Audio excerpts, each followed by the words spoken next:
하나님께 이렇게 탄원하는 그런 내용이 있거든요.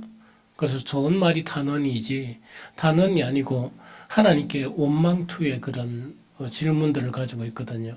그것이 뭐냐니까 하나님은 의로운 하나님이신데 어떻게 죄인들을 저렇게 용납하시는가 하는 그런 것들이 시편에서도 나오고 또 그것뿐만 아니고 이제 선지자들의 그런 아주 하나님과의 관계에서 이 풀지 못하는 그런 이 문제 자체가 그런 문제를 지니고 있거든요. 또 그와 유사한 그런 부분에 대해서 오늘 이제 두 개의 그런 사건을 통해서 하나님께서 하신 일을 보게 되면 우리가 동일하게 이거는 보편적인 마음이나 또 보편적인 그런 신앙을 가지고서는 뭐 하나님이 바로 찬양이 되고 하는 그런 것이 아닌 그 사건이 두 가지가 그 연속해서 일어납니다. 왜 그런가 하니까 먼저 전제가 아합 왕과 이세벨은 북이스라엘에서 가장 사악한, 가장 우리가 딱 이 말만 들어도 뭡니까 이렇게 치를 떠는 이런 사람들은 정말 이렇게 용서받을 수 없는 사람들이다 하는 그런 생각들을 하게 되는 사람들이거든요. 왜냐하니까 너무나 그 악 자체가 너무나 이렇게 크기 때문에 그렇거든요. 그 아합 왕의 아내 그 이세벨은 뭐냐니까 이때 그 이세벨인데 우리가 성경에 보면 저번에도 언급했다시피 요한계시록에조차 뭐냐니까 이세벨이 등장하거든요. 그만큼 참 이렇게 이 죄 중에서도 악 중에서도 아주 이렇게 이 최고의 그런 악에 해당하는 정말 그런 악이면서도 또 우리 인간의 그런 그 내면에 있는 그 악이 얼마나 깊을 수 있느냐 하는 것을 보여줄 수 있는 게 바로 아합과 이세벨이기 때문에 그렇다 하는 거야기죠. 그래서 정의로운 사람들은 뭐냐니까 이런 극한 악을 행하는 사람은 반드시 처벌을 받아야 되고 하나님으로부터 이렇게 이제 거기에 합당한 보응을 받는 것이 정말 합당하다고 생각하는 것이 우리 모두의 그런 생각이거든요. 그래서 오늘 이제 두 가지 사건을 먼저 보게 되면 제일 첫 번째로 이제 아람과 그 이스라엘의 그런 전쟁이거든요. 아람과 이스라엘의 그런 전쟁인데 이때 이제 그 아람과 이제 전쟁에서 이제 어떤 일이 일어나는가 하는 그 이야기거든요. 그럴 때 이제 북이스라엘하고 아람이 전쟁이 일어나는데 하나님께서 뭐냐니까 우리가 선왕 그 역대기나 우리 열왕기 전체에 보게 되면 아주 어려운 왕들이 전쟁에서 승리하듯이 그 하나님께서 직접 관여하셔가지고 승리하게 만드시는 거예요. 그런데 그때 이제 승리한 주역의 왕 자체가 바로 누군가 하니까 바로 아합 왕이에요.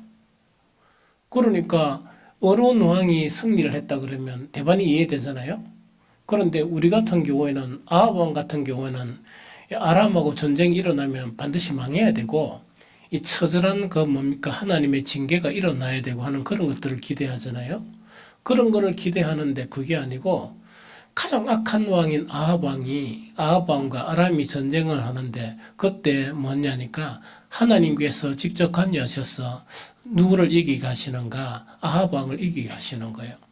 그래서 첫 번째 이 사건 자체가 뭐냐니까 그러니까 여기서 우리가 그 신앙심이 좀 아주 이제 이 고상한 분들은 하나님 하시는 그런 선한 일이다 이렇게 하지만 보편적인 이제 우리 신앙인으로서는 도저히 안 받아들여지는 이제 그런 부분이죠. 그런 이제 그 내용이거든요. 그래서 우선 성경을 읽어보면 열왕기상 20장 1절을 읽어봅니다. 열왕기상 20장 1절 같이 읽어봅니다. 시작. 아람의 벳하단 왕이 그의 군대를 다 모으니 왕 32명이 그와 함께 있고 또 말과 병거들이 있더라. 이에 올라가서 사마리아를 에워싸고 그곳을 치며 이래 돼 있죠. 그래서 이 아람 왕 벤하단인데 이때 이제 아람은 어디는 가니까 이제 갈릴리 호수가 요래되어 있으면 여기 이제 이스라엘 아닙니까? 남쪽 유다고 갈릴리 호수 되어 있으면은 여기서 이 북동쪽에 이렇게 있는 그 나라가 아람이에요. 그 아람이거든요. 아람이고 그 동쪽으로 조금 북으로 치우쳐 있는 게 우리가 잘 아는 아수르 있죠. 아수르예요. 그래서 북이스라엘 결국 누구한테 망하는가? 아람한테 망하지 않고 아수르에게 망하게 되거든요. 그런데 이때 이제 아람 자체는 뭐냐니까 아람도 이때 이제 강력하죠. 강력한데 이 아수르 있죠. 아수르가 점점 이제 강성해지는 그런 가운데 있었어요. 강성해지는 가운데 있었고 그 다음에 이제 북쪽 유다가 있었다 그죠? 이럴 때 아람이 먼저 전쟁을 벌이는데 누구한테 벌이는가? 북이스라엘에게 이제 전쟁을 이렇게 벌이게 돼요. 그런데 역사적인 정황에 보면은 이거는 뭐냐니까 이거는 이제 꼭 이 북이스라엘을 치려고 하는 게 아니고 누구를 견제한다고? 아수르를 경제하는 그런 내용이에요. 왜냐니까 앞으로 아수르와 전쟁이 일어나면은 이게 뭐냐니까 잘못되면 북이스라엘하고 협공하게 되면 자기들한테는 불리하잖아요. 그래서 뭐냐니까 그런 어떤 정치적인 그런 목적 하에서 이제 일어나는 그런 전쟁이다. 역사적으로 보면 그렇게 정황 분석은 할 수 있어요. 그런데 여기 보면 특이한 게 뭡니까? 아람의 베타단 왕이 그의 군대를 다 모으니 그럼 뭐 아람이 다 군대를 모으는데 여기서 특이한 게 뭐냐니까 왕이 몇 명이었다? 32명의 왕이었다는 그 이야기거든요. 그러니까 이랬다 보니까 아이고 이거 뭔 이야기냐 하는 생각이 들죠. 그래서 아람이란 그 나라 자체의 특성이 뭐냐니까 옛날 블레셋도 뭐냐니까 그 분봉 왕들이 있었다 그랬죠. 왕들이 그러니까 연합국가라 그랬죠. 그런데 이 블레셋보다 아람은 뭔가니까 이렇게 이제 아주 이제 이 작은 그런 나라들이 모여가지고 아람 왕 전체가 이루어지는 거예요. 이해가 됩니까? 그러면 그 한 왕 자체가 뭔가니까 큰 도시 있죠, 도시. 큰 도시를 중심으로 되면 그게 이제 한 왕이 되는 거예요. 그럼 쉽게 이야기하면 우리 부산시 같으면은 옛날에 뭡니까? 옛날에 같으면 부산시가 시장이 아니고 부산 그 왕이 있는 거예요. 또 왕이 있고 경남 왕이 있고 뭐 울산 같으면 또 울산도 왕이 있고 크니까 그죠? 이런 식으로 왕이 있는 그 연합된 그런 나라, 특이한 그런 나라인데 그러면 베나닷은 뭔가니까 여기서 이제 그 다메섹이라는 이야기 들어봤죠? 다메섹의 왕이에요. 그런데 다메섹 왕인데 그 왕이 이제 강력하다 보니까 나머지 32인 자체가 이 연합된 형태인데 주도하는 왕이 누구라고요? 다메섹 왕 베나닷이다. 이런 생각하면 돼요. 이해가 됩니까? 그래서 이것도 이 뭡니까? 소규모 그런 국가들이 있죠. 이 국가들이 이렇게 다 연결돼서 요 당시에 있었던 이 나라가 아람이다. 이렇게 생각하면 됩니다. 이해가 됩니까? 그래서 이 32명의 왕이 있었으니까 얼마나 군대가 막강했겠습니까? 이 왕들이 이제 다 에워싸가지고 이 사마리아를 에워싼 그런 가운데 있었다. 이렇게 이해하면 됩니다. 좀 이해가 됐습니까? 예, 그렇게 이제 이야기하면 되고. 그 다음에 이제 이러다 보니까, 이랬는데, 이제 우리가 생각 같은 경우에 이게 아합 왕하고 이세벨을 생각하면 하나님께서 손을 들어서 누구를 치기를 원하십니까? 여러분들 아닌가? 보통 이제 생각이 정의가 가면 막 이래 불타오르면 뭡니까? 누구를 좀 이거를 가지고 치고 싶습니까? 그래서 아합 자체하고 이세벨을 갖다가 탁 쳐가지고 그죠? 이렇게 심판을 들고 싶은 그런 생각이 많잖아요. 많은데 하나님은 이때 무엇을 선택하는 거니까 아합 왕 편에서 정말 지시까지 해주면서 여기서 1차, 2차 전쟁이 벌어져요. 1차, 2차 전쟁이 벌어지는데 1차, 2차 전쟁 다 뭐하게 한다? 아합 왕을 승리하게 만드세요. 참 이렇게 이런 사건이 일어나는 거예요. 그래서 우리가 성경을 한 번씩 읽어보면은 어떤 생각이 드는가 하니까 하나님이 하시는 그 일에 대해서 하나님이 하시는 일이니까 우리가 받아들여야 됩니까? 안 받아야 됩니까? 받아들여야 되죠? 그런데 하나님이 하시는 일 자체도 뭐냐니까 우리 속에서는 왜 이거를 갖다가 아합 왕을 하나님이 두시는가 하는 그런 이제 생각 때문에 우리가 때로는 마음이 속도 상하고 때로는 이해가 잘 안 되는 그런 일도 일어날 수 있다는 이야기입니다. 그런데 아주 놀라운 게 하나님이 아합 왕 편에 서서 두 차례 그런 전쟁을 이렇게 승리하게 하시거든요. 승리하게 하시는데 성경에 보면 이유가 있어요. 하나님은 아무 이유가 없어 안 가지시고 이걸 한 게 아니고 이유를 딱 가지고 아합 왕을 갖다가 승리하게 만드는 그 이유가 있는 거예요. 그 이유가 1차나 2차 보면은 성경에 똑같이 되어 있습니다. 딱 한 가지 이유입니다. 그 한 가지 이유가 뭔가니까 열왕기상 20장 13절 같이 봅니다. 열왕기상 20장 13절 같이 읽어봅니다. 시작. 한 선지자가 이스라엘의 아합 왕에게 나아가서 이르되 여호와의 말씀이 내가 이 큰 무리를 보느냐 내가 오늘 그들을 내 손에 넘기리니 너는 내가 여호와인 줄 알리라 하셨나이다. 한번 읽어볼까요? 한 선지자가 이스라엘의 아합 왕에게 나아가서 이르되 여호와의 말씀이 내가 이 큰 무리를 보느냐 내가 오늘 그들을 내 손에 넘기리니 너는 내가 여호와인 줄 알리라 하셨나이다. 한 가지 이유가 뭡니까? 정말 이 아주 이 악한 왕이 있죠. 이 아합 왕에게 무엇을 가르쳐 주기 원합니다. 바로 하나님께서 내가 여호와다 하는 이 사실을 가르쳐 주기 위해서 일을 하셨다 하는 것이 성경에서 기록되어 있는 거예요.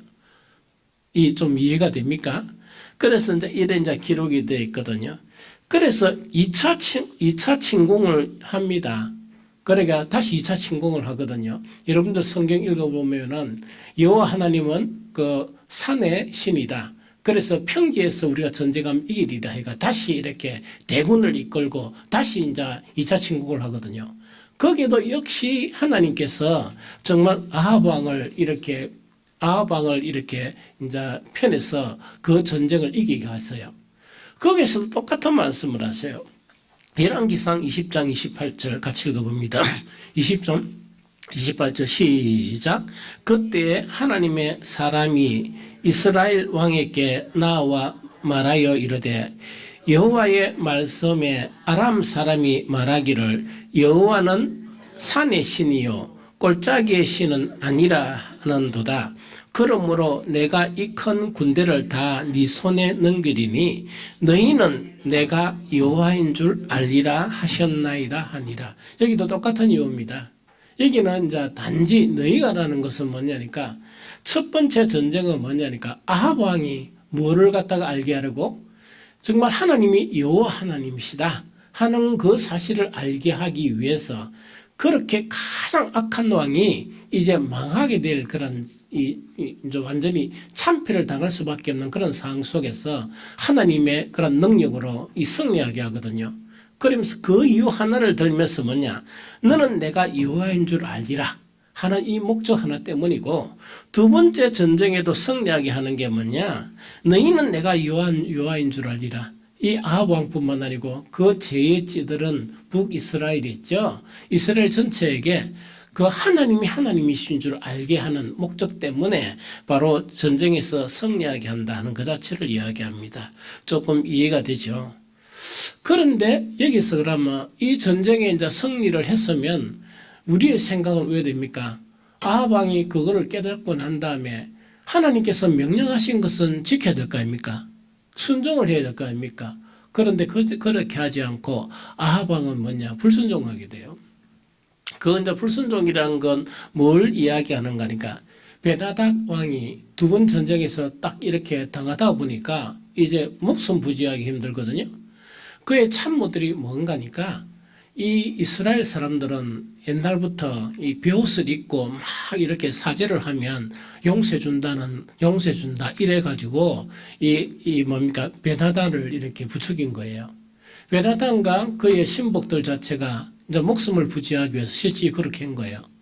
그렇게 했는데 하나님께서는 이것을 완전히 이게 처단하라고 이렇게 명령하셨고 이기게 하셨는데 아니 지가 있다입니까? 아합 왕 지가 뭔가니까 딱 그걸 보면서 지가 하나님인 것처럼 살려줘 버린단 말입니다. 그거를 이야기해요. 그래서 그거 자체가 어떻게 이제 이 선지자 있죠. 보낸 선지자, 한 선지자라는 선지자를 통해서 하나님께서 책망을 하시는데 열왕기상 21장 41절에서 43절입니다.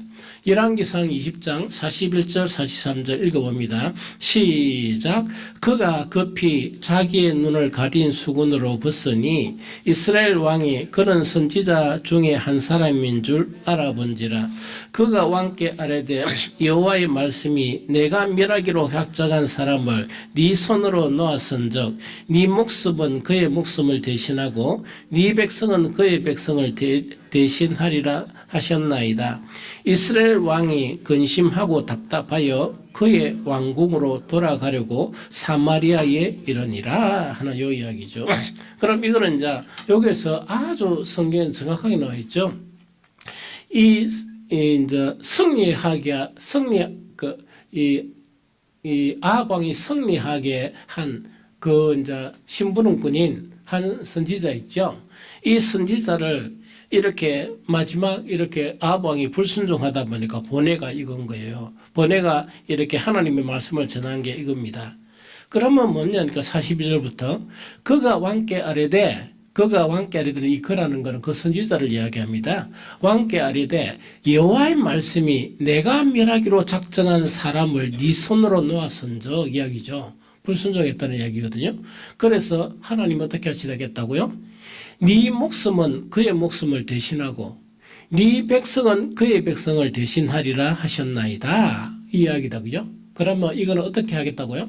하나님께서 곧 처단하시겠다는 이야기거든요. 하나님은 곧 처단하시겠다는 이야기거든요.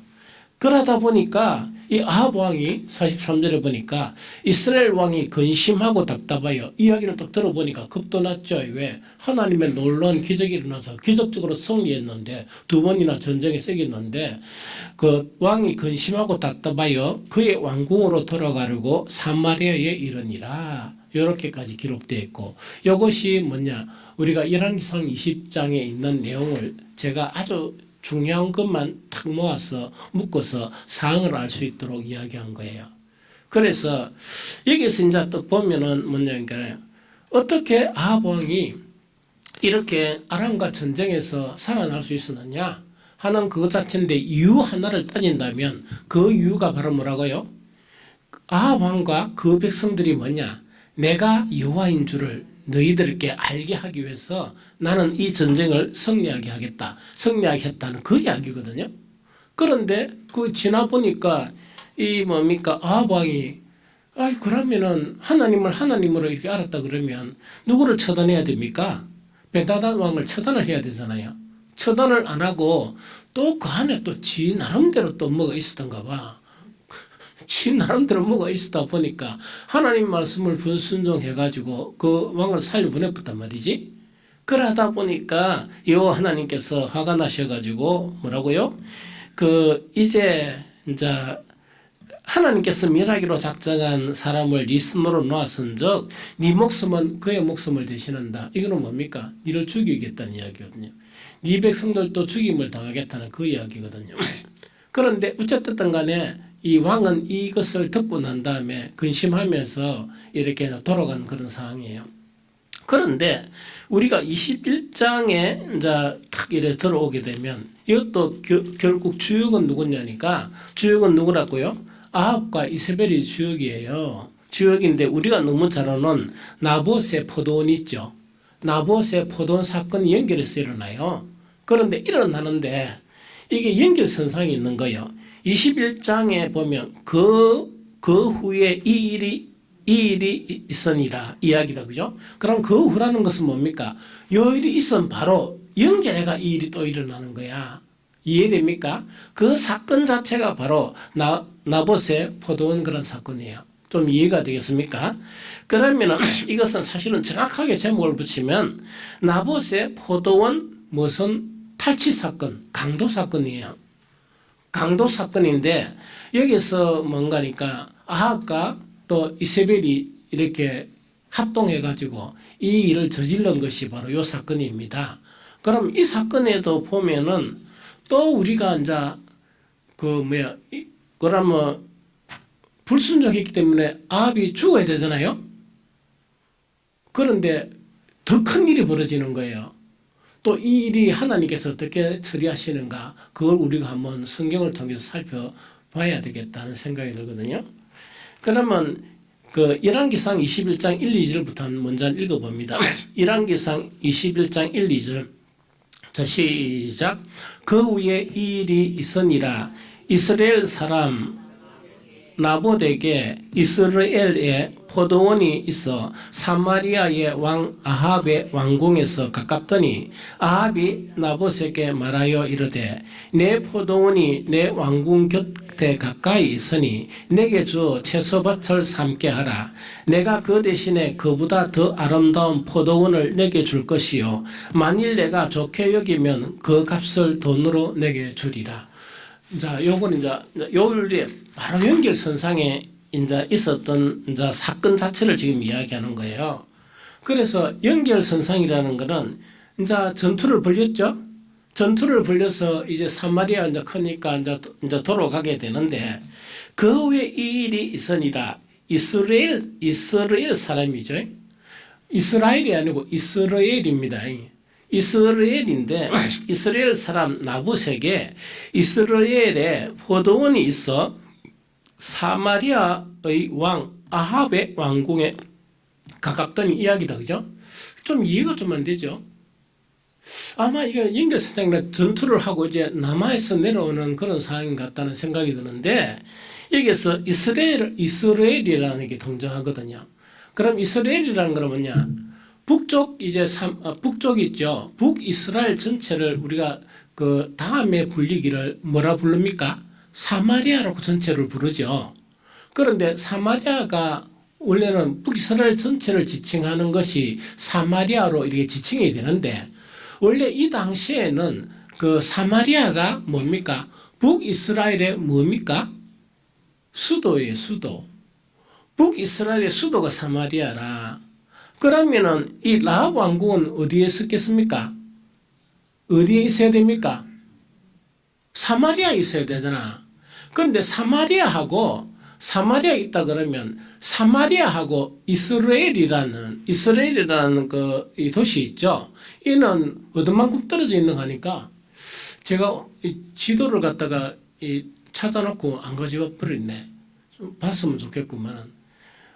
그 다음에 한번 보여줄게요. 상당히 한 40km나 그 이상 떨어져 있는 도시가 이스라엘이요. 그러면은 아합이 뭔가니까 아합의 왕궁하고 이스라엘의 이 포도원 있죠. 그 포도원 있죠, 그죠? 그것하고 가깝다. 나봇의 포도원이 가깝다 돼 있죠. 가깝다 돼 있는데 그거 있네. 그 나와 있나? 이스라엘 그 있지. 그럼 요 잘 됐네. 저게 뭡니까? 그 파란 그게 갈릴리 호수입니다. 갈릴리 호수의 그 밑에 보니까 이스라엘 있죠. 그러면 사마리아는 그 밑에 쭉 내려오면 사마리아가 있어요. 이해가 됩니까? 그러면은 이 나봇의 포도원하고 그 왕궁하고는 멀리 떨어져가 있죠. 그런데 여기 내용에 보니까 그 후에 이 일이 있으니라. 이스라엘 사람 나봇에게 이스라엘 포도원이 있어 사마리아 왕 아합의 왕궁에 가깝더니 돼 있죠. 그럼 이건 어떤 사건인가 하니까 이건 어떤 말인가 하니까 이런 이야기다 하는 그 이야기죠. 원래는 왕궁 자체가 어디 있습니까? 사마리아에 있어요. 사마리아가 수도니까 사마리아에 왕궁이 있는데 여기서 이스라엘 있죠. 이스라엘 자체는 뭐냐니까 아합의 그런 별궁이 있죠. 옛날에 그렇게 우리나라 지금 대통령 같으면 대통령은 뭡니까? 지금 대통령실이 어디 있더라? 자, 그거 있으면 옛날에는 청와대였지만은 만약 거기 있으면 그 별장이 여러 곳에 있죠. 별장이 여러 곳에 있는데 이 당시에 왕들은요 그런 개념이 아니에요. 왕궁이 이게 몇 군데 있어요. 그런데 별장처럼 그런 게 왕궁, 이게 무슨 말이겠습니까? 그래서 그걸 다 별궁이라고 그래요. 그러면은 이스라엘에 있었던 이 왕궁에 가깝다는 것은 어떤 의미인가 하니까 아합의 별궁이 어디에 있었다고요? 이스라엘에 있었어요. 이 무슨 말인지 좀 알겠죠? 그러다 보니까 이스라엘에 있는 별궁하고 뭐하고 가깝다고? 나봇의 포도원하고 가깝다 보니까 이렇게 그것을 갖다가 자기의 그런 이 세력이나 이걸 보여주는데 너무 저게 포도원이 바로 옆에 있으니까 기분이 좋습니까? 안 좋습니까? 안 좋으니까 이 아합 왕이 이것을 차지하려고 막 이렇게 이제 탐심을 가진 거예요. 그런데 이걸 너무나 가지고 싶어 하다 보니까 뭐라고요? 나봇에게 제안을 하죠. 그걸 내한테 넘겨주면 돈을 쳐주겠다. 안 그러면 다른 포도원도 주겠다. 이렇게 제안을 한 거예요. 이때 제안까지는 그렇게 악한 것이 아니었죠. 악한 것이 아니었는데 여기서 나봇이 거절을 해버립니다. 거절을 해버리는데 열왕기상 21장 3절을 봅니다. 열왕기상 21장 3절 같이 읽어봅니다. 시작.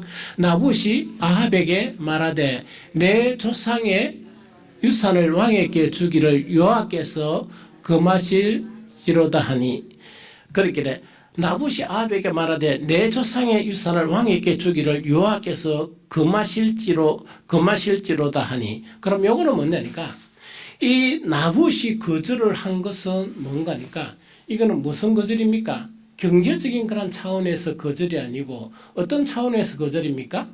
신앙적인 차원에서 거절이에요. 이 신앙적인 차원에서 거절이거든요. 왜? 신앙적인 측면에서 이 거절을 해버렸습니다.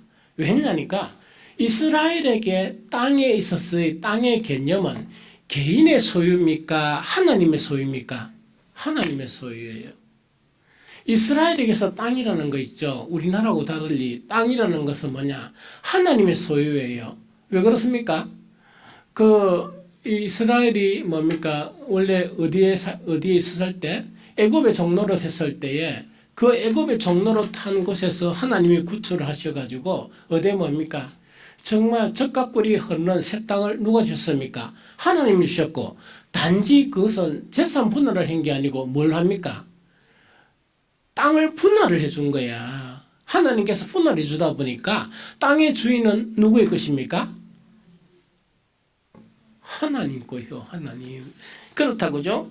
그래서 레위기 25장 3절을 레위기 25장 23절을 같이 읽어봅니다.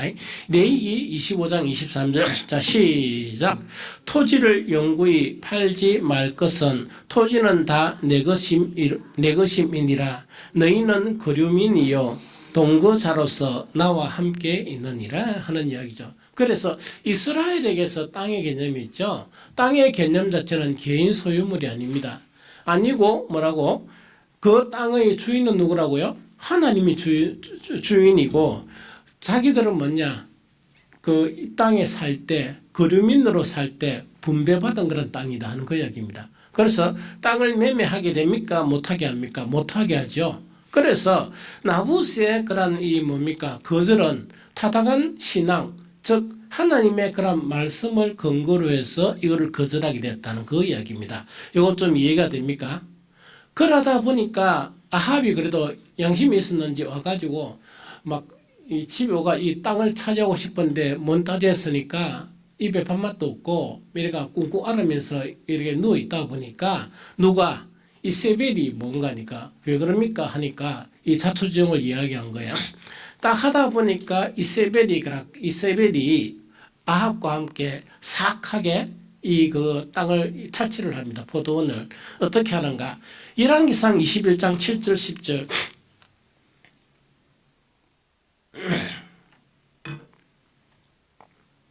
같이 읽어봅니다. 시작. 그의 아내 이세벨이 그에게 이르되 왕이 지금 이스라엘 나라를 다스리시나이까? 일어나 식사를 하시고 마음을 즐겁게 하소서. 내가 이스라엘 사람 나봇의 포도원을 왕께 드리리다 하고 아합의 이름으로 편지들을 쓰고 그 인을 치고 봉하여 그의 성읍에서 나봇과 함께 사는 장로와 귀족들에게 보내니 그 편지 사인에 이르기를 금식을 선포하고 나봇을 백성 가운데 높이 앉힌 후에 불량자 두 사람을 그의 앞에 마주 앉히고 그에게 대하여 증거하기를 네가 하나님과 왕을 저주하였다 하게 하고 곧 그를 끌고 나가서 돌로 쳐 죽이라 하였더라 하는 이야기죠. 그럼 이세벨이 흉기를 꾸미는 거예요. 어떤 흉기를 꾸미는 거니까 모함을 해버려요. 이 모함을 하면서 뭐냐니까 이 왕의 그런 왕의 그런 뭡니까 이 옥새라 그럽니까 이거 있다 그죠? 이걸 갖다가 이제 찍고 난 다음에 문서를 보내 가지고 정말 장로 귀족들하고 처음 다 편을 짜 가지고 어떻게 하는가 하니까 이 나봇을 갖다가 이렇게 왜 합니까? 이 모함을 해버립니다. 모함을 해버리는데 불량자 두 사람, 이 불량자 두 사람은 왜 필요할까요? 증인입니다. 증인 두 사람 있어야 돼요. 아주 교활하죠. 그런데 이런 세상에 이런 일들이 너무 많습니다. 세상이 악하기 때문에 이런 일들이 너무 많이 일어나요. 그래서 선량한 사람들이 아무 죄도 없으면서 죽는 사람이 많고 천하의 죄를 지기도 산 사람들이 너무 많고 그래요. 그게 이 세상입니다. 어쨌든 간에 이래 가지고 뭐를 어떻게 모함하는가 하니까 이 나봇이 하나님과 왕을 저주했다. 하나님을 저주하면 왜 됩니까? 그럼 바로 죽어야죠. 그래가 바로 돌로 쳐 죽이게 만들어버린 거예요. 그러다 보니까 누가 죽었습니까? 이 땅을 갖다가 이렇게 분할을 받았던 이 나봇이 죽다 보니까 붕 떴죠. 그러니까 에라 이래가지고 누가 차지합니까? 이 아합이 그 땅을 차지해 버린다 하는 그 이야기입니다. 자, 그러면 앞에 한 사건이 있었죠? 어떤 사건입니까? 전쟁 두 번을 갖다가 뭐를 알게 하시려고 하나님은 아합에게 내가 바로 하나님이다. 내가 바로 하나님이다. 그걸 알게 하려고 큰 전쟁 두 개를 이기게 하십니다. 그런데 뭐냐니까 이게 무슨 논리인지 아합은 뭡니까? 이거를 갖다가 이 베나닷을 갖다가 죽여야 되는데 안 죽이고 지 자비로 그죠? 그게 자비인지 국렬인가 모르겠. 그걸 살려버린 거예요.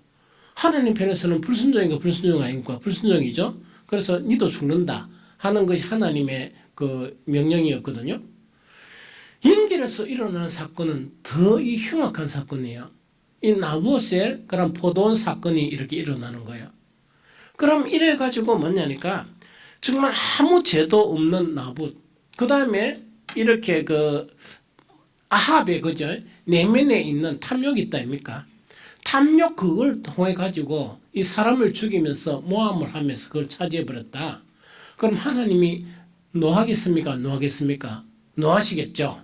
그래서 하나님이 노하셔 가지고 엘리야 선지자들을 통해서 하나님께서 이제 징벌하실 것을 통보를 이래 하게 돼요. 그게 어디 있냐니까 열왕기상 21장 21절 24절입니다. 열왕기상 21장 21절 24절 우리 같이 읽어봅니다. 시작. 여호와의 말씀이 내가 재앙을 내게 내려 너를 쓸어버리되 내게 속한 남자란 이스라엘 가운데 매인자나 노인자를 다 멸할 것이요 또 내 집이 느봇의 아들 여보람의 집처럼 되게 하고 아히야의 아들 바사의 집처럼 되게 하리니 이는 내가 나를 노하게 하고 이스라엘이 범죄하게 한 까닭이니라 하셨고 이세벨에게 대하여도 여호와께서 말씀하여 이르되 개들이 이스라엘 성읍 곁에서 이세벨을 먹을지라 아합에게 속한 자로서 성읍에 죽은 자는 개들이 먹고 들에서 죽은 자는 공중의 새가 먹으리라 하셨느니라 하니라. 아주 하나님께서 대노하셨습니다. 대노하셔서 어떻게 합니까? 바로 아합 왕만 죽이는 게 아니고 니한테 속한 자 다 죽여버린다는 그 이야기거든요. 그 다음에 이세벨에게도 그냥 순순히 안 죽고 어떻게 죽는다고요?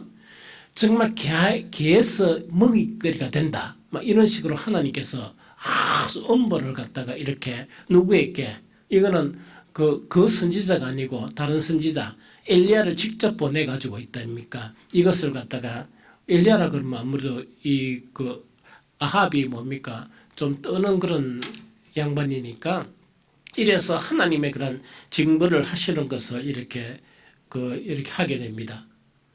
그럼 이래 보면은 우리가 이는 당연하지요? 그 다음에 속이 좀 시원하지요?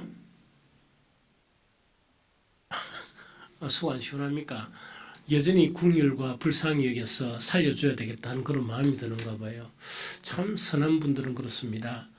근데 나도 이렇게 좀 징벌을 했으면 좋겠다는 생각이 드는데 여기서 반전이 일어나요. 어떤 반전이 일어나는 거니까 절대로 해결한 모를 것 같았던 아합이 회개를 뿌려요. 절대로 해결하는 것은 회개했자도 모르는 아합이 어떻게 한다고요? 회개를 해버리는 거야. 그러니까 우리는 절망합니까? 안 합니까? 말은 못하겠죠. 한번 봅니다. 열왕기상 21장 27절을 봅니다. 열왕기상 21장 28절. 자, 시작. 아합이 이 모든 말씀을 들을 때 그의 옷을 찢고 굵은 배로 몸을 동이고 금식하고 굵은 배에 누우며 또 풀이 죽어 다니더라. 한번 읽어봅니다. 너무 재밌죠. 아합이 이 모든 말씀을 들을 때 그의 옷을 찢고 굵은 배로 몸을 동이고 금식하고 굵은 배에 누우며 또 풀이 죽어 다니더라. 놀라운 반전이 일어나 버린 거야. 아합이, 천하의 아합이 어떻게 됩니까? 회개를 해버리는 거예요. 회개를 딱 해버리니까 우리 같았으면 뭡니까? 늦었다 이라고 난 다음에 뭔가를 해야 되는데 하나님이 어떻게 말씀하시는가? 열왕기상 21장 28절 29절입니다. 열왕기상 21장 28절 29절. 자, 읽어봅니다. 시작. 여호와의 말씀이 디셉 사람 엘리야에게 임하여 이르시되 아합이 내 앞에서 겸비함을 네가 보느냐? 그가 내 앞에서 겸비함으로 내가 재앙을 그의 시대에 내리지 아니하고 그 아들의 시대에야 그 집에 재앙이 내리리라 하셨더라. 죽어야 될 아합이 죽었습니까? 살아붙습니까? 죽어야 될 아합이 살은 거예요. 그러다 보니까 아까 이제 시작할 때 뭔가니까 20장과 21장은 연결해서 읽어보는 게 좋겠다. 왜냐니까 정말 우리가 하나님의 마음을 알고 또 참 이 주님의 마음을 알고 이렇게 말은 하지만 참 우리는 너무 모르는 게 하나님의 마음이다. 또 하나님의 그런 깊이나 그런 것은 우리가 너무나 모른다 하는 그런 생각이 들거든요. 그래서 이 사건을 보다가 보면은 정말 어떤 정의감에서 이렇게 막 있고 그 다음에 막 이렇게 열심히 살았던 정말 이 신앙인들 자체가 뭐를 느끼는 거니까 참 이 선지자들이 하나님께 한탄하면서 왜 이런 일이 일어날 수 있습니까? 하는 그 한탄이 아마 우리 속에서 일어날 수 있을 것이다 하는 그런 생각이 들거든요. 그래서 정말 그래서 제가 이거를 제목을 잡으려고 그러면 하나님의 우리가 잘 받아들이지 못하는 두 가지의 하나님의 행위, 하나님의 일, 이런 제목을 잡아본 거예요. 그래서 그 아람의 전쟁에서 이기게 하신 게 그 이유가 한 가지 이유가 뭐라고요? 하나님을 하나님으로 하는 거 있죠. 그 자체가 유일한 거란 이유였다 그러면 저나 우리 여기 앉은 모두들에게 우리는 그 하나님의 이름을 알기 때문에 정말 이 추운데도 수요일날 이래 와서 하나님께 찬양을 드리고 또 말씀 듣고 막 이렇게 하거든요. 그래서 우리가 하나님 이름을 안다는 이 자체가 얼마나 대단한 것이냐 하는 그것을 생각하면 하나님의 은혜가 너무나 우리에게는 너무나 크다 하는 생각이 들거든요.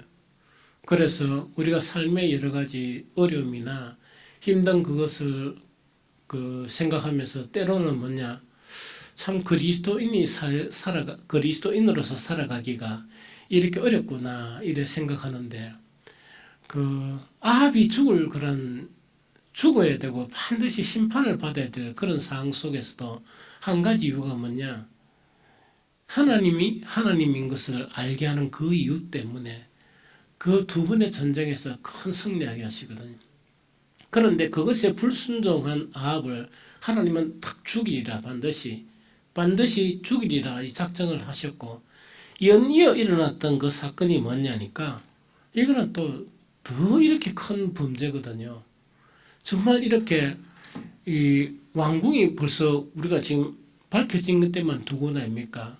사마리아 거기에도 왕궁이 있었고 이스라엘 거기도 뭡니까? 또 왕궁이 있었고 그럼 그 앞에 있는 거 뭡니까?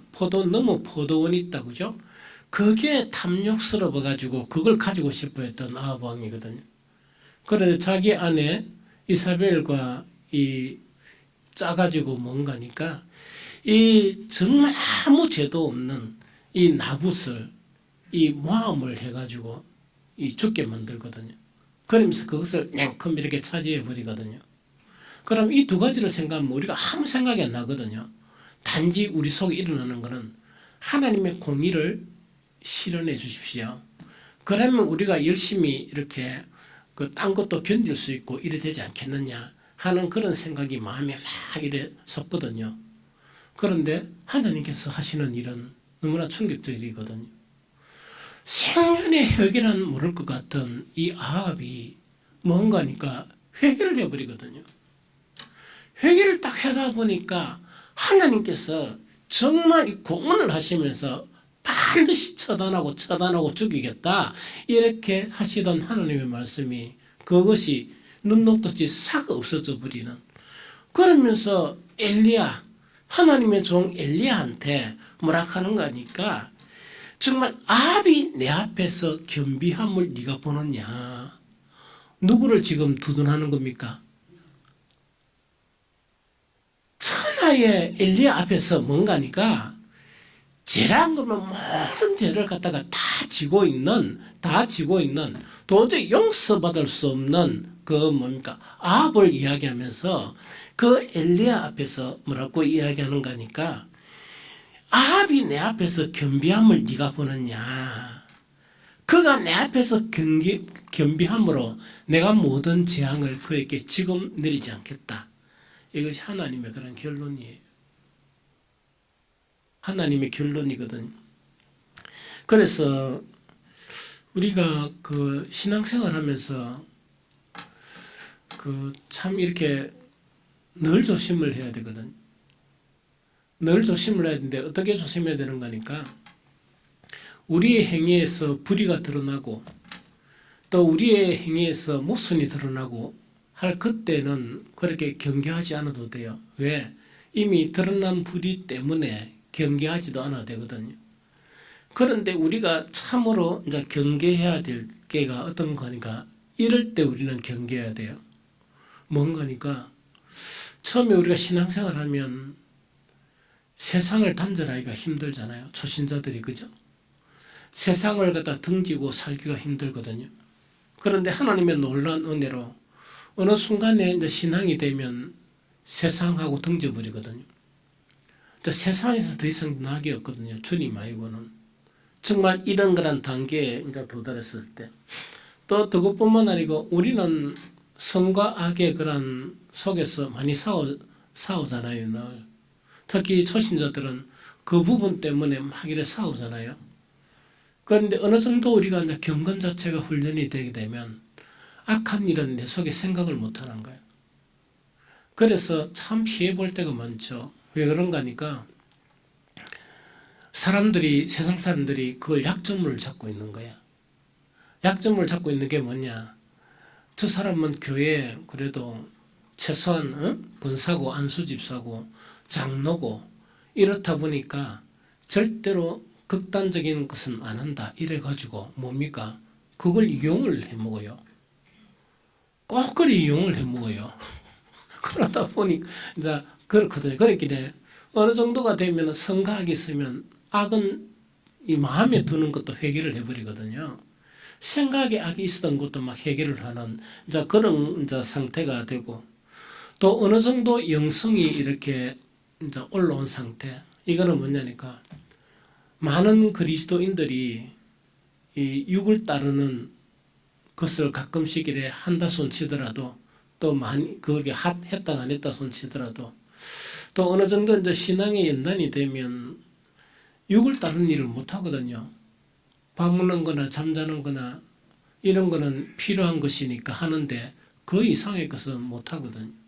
왜냐니까 그게 재미도 없고 또 양심 때문에 그런 일을 못 하게 되거든요. 그럼 이렇게 된 때 이런 부분이거든요. 그뿐만 아니고 이 신앙 안에서 성경에서 이 강조하는 게 진실이거든요. 진실, 순수함. 즉 주님을 섬기는데 진실한 마음으로 처음에는 진실한 마음이 아니어서 막 이렇게 힘들어 하다가 이제 시간이 지나고 나니까 이 진실한 마음도 좀 됐던 거예요. 그러다 보니까 이럴 때에 이제 조심을 해야 될 게 뭐냐니까 내가 이 정도가 되니까 이제 하나님의 마음을 알고 이제 하나님을 이해하게 되고 또 하나님의 일 자체를 이제 알게 되었다. 이렇게 내 스스로 자긍하는 그 순간에 우리는 실수를 저질러요. 그 실수가 바로 뭐냐? 바로 선지자들이 실수했듯이 뭐냐? 하나님 왜 이런 일을 하십니까? 왜 이런 일을 하십니까? 오늘 일어났던 이 일이에요. 왜 이런 일을 하나님 하실 수밖에 없느냐 하는 그런 생각을 하게 되거든요. 그래서 우리가 조심해야 될 때는 이 초신자 때 모든 걸 지나고 또 주일날만 지키는 그런 신앙에서 벗어나고 그 다음에 수요일이나 금요 기도회나 이렇게 해서 참석하게 되면은 어려움 자체가 형성이 되고 이럴 때 때론 우리가 주님 앞에서 실수를 하게 돼요. 그게 오늘 같은 이런 상황 속에서 주님을 이해하지 못하고 하나님께서 성령으로 적극적으로 관여를 안 하시면 하나님은 우리에게 그렇게 안 하시기를 원하는데 나는 뭐냐니까 하나님의 이름으로 하나님의 공의를 의지해 가지고 하나님은 이렇게 처단 안 하시는 일을 우리 스스로 처단하게 되는 그런 실수를 범하게 된다 하는 그걸 이야기해요. 그러면서 뭐냐니까 이 아합은 도저히 회개할 수 없는 사람이다 하는 걸 성경을 통해서 우리가 그런 우리 인식을 갖게 되는 거예요. 그런데 아합이 회개하기 전에 일보 직전에 우리는 처단을 해버린단 말입니다. 그러면서 뭐냐니까 주님 아합은 절대로 회개하지 않습니다 하는 자신만만한 그런 이렇게 생각과 이론을 가지고 처단을 해버린다. 그러면은 뭔가니까 아합이 회개하는 것을 못 봤잖아요. 못 보다 보니까 우리는 그 일을 하고 난 이후에 어떻게 생각하는가? 하나님, 제가 이렇게 한 건 아닙니다. 정말 나는 하나님의 이름으로 이렇게 할 수밖에 없었습니다 하는 그 일을 자행할 수 있는 위험에 있는 것이 바로 우리가 어느 정도 경건한 그런 삶을 살게 되면 그런 모순과 그런 위험이 우리 속에 내포되어 있다 하는 것을 알게 하게 하는 것이 오늘 두 가지 사건이에요. 정말 진정하게 하나님의 마음을 이해하게 하는 것이 바로 그 부분이다 하는 그 이야기죠. 사실은 연말 이렇게 하면서 원래 이제 연말 계획 다 하고 지난 월요일부터 오늘까지 사실은 이제 어떤 시간을 가지려고 그랬는가 하니까 혼자의 그런 시간을 가지기를 좀 계획했었어요. 그게 이제 뭐냐니까 가끔씩 우리는 자기 성찰이 필요하거든요. 자기 성찰이 필요하다는 거는 뭐냐니까 목사가 돼가지고 무슨 세상 욕심이 있겠습니까? 세상 욕심 그게 있을 수도 없고 목사가 돼가지고 세상 무슨 재미가 있겠습니까? 또 목사가 돼가지고 뭐 저건 그런 거 여러 가지 그런 거 뿐만 아니고 참 가만히 생각해 보니까 열심히 일단 살았다는 그런 생각이 좀 들어요. 그런데 뭔가 내 내면 속에서 이렇게 유쾌한 마음이 없는 찝찝한 거 있죠.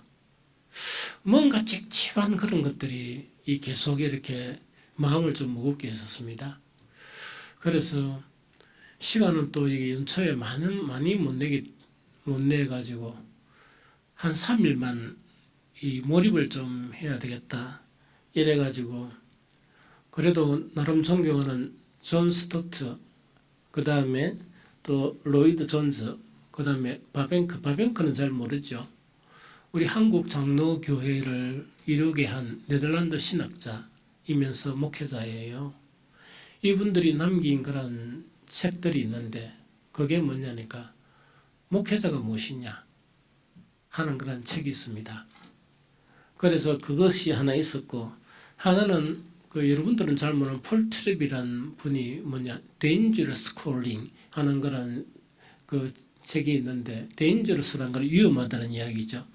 Calling이라는 건 부름, 즉 소명, 즉 하나님이 그 불러셨는데 아주 위험한 소명이 있는데 그 소명이 바로 목회다 하는 그 이야기거든요. 목회는 가장 영광스러우면서도 목회는 가장 위험한 것이 목회다 하는 이 네 개의 그런 책, 그 다음에 원래 갈 때 책을 많이 안 가져가거든요. 왜냐? 책 읽기가 너무 시간이 빡빡하기 때문에. 그래도 한 6권 정도 챙겨갔습니다. 이 부교재 해가지고. 그런데 가기 전에 왜 됐는가 하니까 몸이 조짐이 좀 이상한 거예요.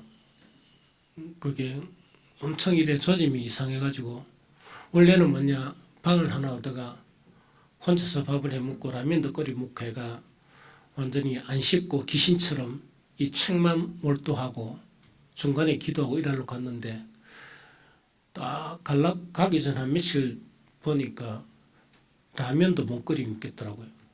그만큼 좀 피곤하더라고요. 몸도 안 좋고. 그래서 사모를 꼬셔가지고 같이 가자. 그거는 뭡니까? 라면도 좀 끓여주고 밥도 좀 해주고 이래가지고 좀 가자 해가 갔었습니다.